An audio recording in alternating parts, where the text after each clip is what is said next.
Telugu Desam party మీద అభిమానం ఉంటే ఆ సిఐల్ని ఎస్ఐల్ని కాకి బట్టలు విప్పేసి పసుపు చొక్కాలు వేసుకోమని చెప్పండి, బాగుంటుంది.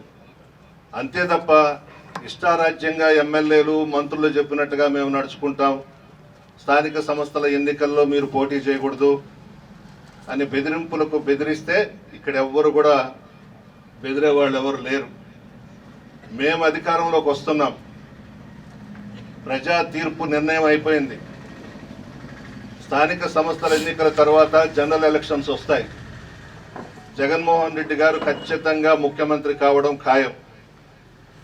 జగన్మోహన్ రెడ్డి గారు పత్రికా విలేకరుల సమావేశంలో చెప్తుంటారు, సప్త సముద్రాలు అవతల దాక్కున్నా పట్టుకొచ్చి నిలబెడతానని చెప్తున్నాడు. అదే మాట నేను కూడా చెప్తా ఉన్నా. ఎంఆర్ఓలు కానీ, ఎంపీడీఓలు కానీ, సిఐలు కానీ, ఎస్ఐలు కానీ అధికార పార్టీకి తొత్తులుగా వ్యవహరించి ఈ స్థానిక సంస్థల ఎలక్షన్స్లో పొరపాట్లు చేస్తే సప్త సముద్రాల అవతల దాక్కున్నా తీసుకొచ్చి నెల్లూరు ట్రంక్ రోడ్లో నిలబెడతానని చెప్పి మనవి చేస్తా ఉన్నా. జాగ్రత్తగా ఉండండి. అధికారాలు ఎవరికి శాశ్వతం కాదు. ప్రజలు ఆశీర్వదిస్తే అధికారంలోకి వస్తాం. పులివెందల్లో జడ్పీటీసీ ఎలక్షన్ జరిగింది. అక్కడ డిఎస్పీ మురళీ నాయక్ మా వైఎస్ఆర్ కాంగ్రెస్ పార్టీ నాయకులను కార్యకర్తలను నా కొడకల్లారా మీ ఎంత చూస్తానన్నాడు. అతన్ని మేము కంప్యూటర్లో పెట్టుకొని ఉన్నాం. జగన్మోహన్ రెడ్డి గారు అతన్ని వదిలేసినా పోనీలే అని. నేనైతే అతను ఎక్కడున్నా తీసుకొచ్చి జగన్మోహన్ రెడ్డి గారి ఇంటి ముందు సెక్యూరిటీగా వేస్తాను. జగన్మోహన్ రెడ్డి గారు ఒప్పుకోకపోయినా కూడా వేయాలి. బుద్ధి రావాలి ఇటువంటి ఎదవలకి. మేము అధికారంలో ఉన్నాము, మేము ఎవరికి చెప్పలేదు, ప్రతిపక్షాలకు పనులు చేయొద్దని చెప్పలా. ఫ్రీగా వచ్చి కూర్చొని ఎస్ఐలతో, సిఐలతో, ఎంఆర్ఓలతో, ఎంపీడీఓలతో మాట్లాడుకునేవాడు. ఈరోజు ఆ పరిస్థితులు లేవు. మరీ కొంతమంది అధికారులు అయితే పసుపు చీరలు కట్టుకుంటున్నారు, పసుపు చొక్కాలు వేసుకుంటున్నారు. అంత భయపడాల్సిన అవసరం ఏముంది? అధికార పార్టీని చూసి భయపడాల్సిన అవసరం లేదు. ఇక్కడ కాకపోతే ఇంకొక దగ్గరికి ట్రాన్స్ఫర్ చేస్తారు, అంతే కదా. ఎస్పీ గారిని కోరుతున్నా, కలెక్టర్ గారిని కోరుతున్నా, రూరల్ డిఎస్పీ గారంటే కూడా చాలా గౌరవం ఉంది మాకు. నిజాయితీగా వ్యవహరించండి, క్రమశిక్షణతో వ్యవహరించండి. అధికార పార్టీకి తొత్తులుగా వ్యవహరించొద్దు. నిజాయితీగా వ్యవహరించి మంచి పేరు తెచ్చుకోమని చెప్పి సలహా ఇస్తా ఉన్నాను. చాలా వ్యతిరేకత ఉంది. ప్రజలు ఎప్పుడెప్పుడు ఎలక్షన్స్ వస్తాయా, ఈ కూటమి ప్రభుత్వానికి బుద్ధి చెప్తామా అని ఎదురు చూస్తూ ఉన్నారు. ఏం చేశావు నువ్వు? వాగ్దానాలు ఇచ్చేసావు. పెన్షన్స్ ఏమైపోయినాయి? కొత్త పెన్షన్స్ ఏమీ లేవు. 50 సంవత్సరాలు దాటిన వాళ్ళందరికీ పెన్షన్స్ ఇస్తానన్నావు. 18 సంవత్సరాలు నిండిన ఆడబిడ్డలందరికీ 1500 లెక్కన ఇస్తానన్నావు. ఏమీ లేదు. నిరుద్యోగ భృతి 3000 అన్నావు. అన్ని అబద్ధాలు చెప్పావు, మోసం చేశావు. ఈవీఎంలతో అధికారంలోకి వచ్చావు. ఈరోజు తండ్రి కొడుకులు దోచుకోవడమే తప్ప ప్రజలను పూర్తిగా వదిలేశారు. ఈ ఎన్నికల్లో నెల్లూరు జిల్లాలో జిల్లా పరిషత్తుతో పాటు అన్ని మండల ప్రజా పరిషత్తులు, జడ్పీటీసీలు, సర్పంచ్లు వైఎస్ఆర్సీపీ కైవసం చేసుకోబోతుంది. తిరుగులేదు. ప్రజలందరూ మా వైపు ఉన్నారు. ఒకవేళ కొంతమంది అధికారులను మీరు దగ్గర పెట్టుకొని దౌర్జన్యాలు ఇవన్నీ చేసినా మేమే వెనకడుగేయం. మేము అంతకన్నా అంత మోటుకునేదాన్ని కూడా మా పార్టీ నాయకులు, కార్యకర్తలు సిద్ధంగా ఉన్నారు. అంత దూరం తెప్పించబాకండి. మీ వాళ్ళని కంట్రోల్ చేసుకోండి. క్రమశిక్షణతో నిజాయితీగా అందరం కూడా ఎలక్షన్స్ చేసుకుందాం. ఎవరు పార్టీ వాళ్ళు చేసుకుందాం. ప్రజలు ఆశీర్వదిస్తే మా వాళ్ళు గెలుస్తారు, లేదంటే మీ వైపు ఉంటుంది. అంతే తప్ప బెదిరించి గొడవలు చేసి మేము కైవసం చేసుకోవాలనే ఆలోచన మాత్రం మీ మెదడులో ఉంచి తోసేయండి బయటికి.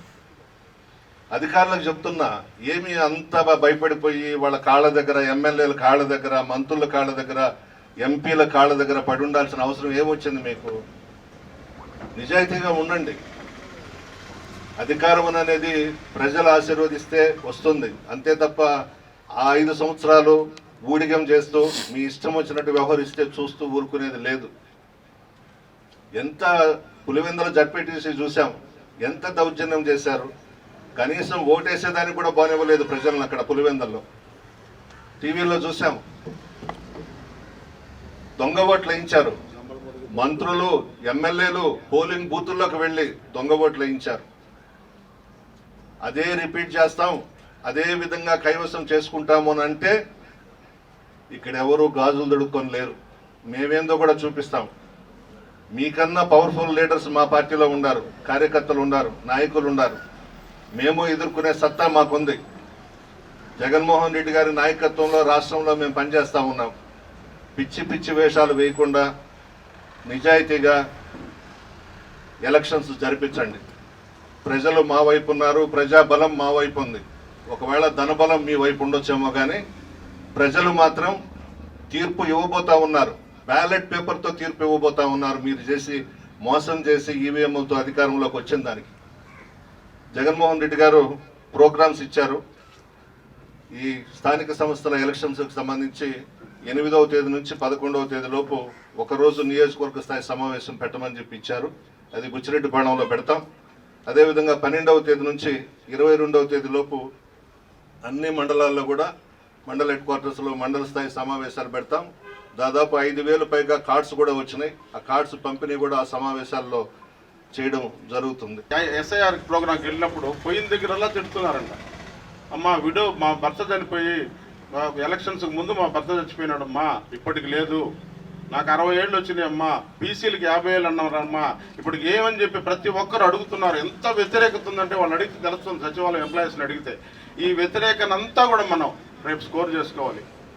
ఈ వ్యతిరేకతని ప్రతి గ్రామంలో కూడా ప్రతి నాయకులు కూడా ధైర్యంగా నిలబడితే ఇప్పుడు మనం చాలా అవమానాలు పడుతున్నాం. ప్రతి గ్రామంలో కూడా చిన్న లీడరు నుంచి పెద్ద లీడర్ దాకా ఫ్లెక్స్ మీద ఫోటో వేసుకునే దానికి కూడా భయపడే స్థాయికి తీసుకొచ్చున్నారు. అవన్నీ పోవాలంటే రేపు చూపించుకోవాలి. మనం ప్రతి వార్డులో పోటీ చేద్దాం, గెలిపోవడం వల్ల పక్కన పెడదాం. అటు మున్సిపాలిటీలు అయితేనేమి, ఇట్లా మండల పరిషత్తులు అయితేనేమి, పంచాయతీలు అయితేనేమి, ప్రతి ఒక్క దాంట్లో కూడా పోటీకి సిద్ధంగా ఉండాలని పిలుపునివ్వడం జరిగింది. దాంట్లో భాగంగానే కోవూరు నియోజకవర్గం హెడ్ క్వార్టర్ అనేటువంటి కోవూరులో ఈరోజు కూడా ప్రెస్ మీట్ పెట్టి దీని ద్వారా మా నియోజకవర్గంలో ఉన్నటువంటి వైఎస్ఆర్ కాంగ్రెస్ పార్టీ క్యాడర్కి ఒకసారి మనవి చేసుకుంటూ పార్టీ విధి విధానాలను కూడా ఇప్పుడు చెప్పడం జరిగింది. ఏదైతే నియోజకవర్గంలో పెట్టేటువంటి సమావేశం అయితేనే 12 నుంచి 22 వరకు కూడా మండలాల్లో పెట్టే సమావేశం. మరి ముఖ్యంగా ఈ యొక్క స్థానిక సంస్థల ఎన్నికల ద్వారా నేను ముఖ్యంగా చెప్పేది ఏంటంటే, మరి యువకులు ఉన్నారు, చాలా మంది యువకులు. తప్పకుండా మీరు ఈ యొక్క స్థానిక సంస్థలో పోటీ చేయడానికి సంసిద్ధత వ్యక్తం చేయండి. ఎందుకంటే స్థానికంగా ఉన్న నాయకులతో కలిసి మీరు యువత అవసరం కాబట్టి యువతకి ఈ ప్రభుత్వం అవన్నీ అబద్ధాలు చెప్పి ఏ ఒక్క యువకుడిని అయితేనేమి, విద్యార్థిని అయితేనేమి, మహిళనైతేనే ఎవరిని కూడా ఇబ్బంది పెట్టండి. ఈ ప్రభుత్వంలో మీ ద్వారా ఈ ప్రభుత్వం మట్టి కల్పించాలంటే యువత ద్వారా కాబట్టి తప్పకుండా యువకులు ఈ యొక్క స్థానిక సంస్థల ఎలక్షన్లో ముందుకు రావాలని పిలుపునిస్తా ఉన్నాం. మరి ఈ యొక్క కూటమి ప్రభుత్వం చేసినటువంటి అక్రమాలు అయితేనేమి, అన్యాయాలు అయితేనేమి, అవినీతి అయితేనేమి ఏ విధంగా ఉందంటే రాష్ట్రంలో రేపు బ్యాలెట్ పేపర్ ద్వారా ప్రజలు చూపబోతున్నారు. ఏది ఎలక్షన్ ముందు మేనిఫెస్టోలో చెప్పినటువంటి అబద్ధాలన్నీ కూడా ఏ ఒక్కటి కూడా ఇప్పుడు చెప్తున్నారు కదా, సూపర్ 6 అని ప్రతి ఒక్కటి మేము నెరవేర్చామని. ఏ ఒక్కటైనా సరే మీరు చెప్పిన పథకం 100కి 100% ఏమన్నా అమలుపరిచారా? అది మీరు మీ గుండె మీద చేసుకొని చెప్పగలరా? ఏదైనా ఒక్కటైనా సరే ఫస్ట్ సంతకం పెట్టినటువంటి ఏదైతే మెగా డిఎస్సీ అన్నారో దాన్ని డగా డిఎస్సీగా మార్చి మరి ఎంతమంది మరి పరీక్ష రాసినటువంటి వాళ్ళకి నిరాశకు గురి చేసినటువంటి ఈ యొక్క ప్రభుత్వం, కొనసాగేటువంటి అర్హత లేని ఈ యొక్క ప్రభుత్వం ఏది చెప్పినా మేము పెట్టినటువంటి అమ్మఒడి అయితే మీరు ఇచ్చినటువంటి తల్లికి వందనం కూడా 1 సంవత్సరం దాన్ని దాటేసి తర్వాత సంవత్సరం అయినా కానీ వాళ్ళకి ఫుల్ఫిల్గా ఇచ్చారంటే అది కూడా అరా కొరగా ఇచ్చినటువంటి పరిస్థితి మీది. అదేవిధంగా మేము ఇచ్చినటువంటి రైతు భరోసా అయితేనే మీరు అన్నటువంటి అన్నదాత సుఖీభావ అది కూడా 1 సంవత్సరం పక్కన పెట్టి దాన్ని కూడా రైతులకు అంతంత మాత్రం చేసినటువంటి కార్యక్రమం.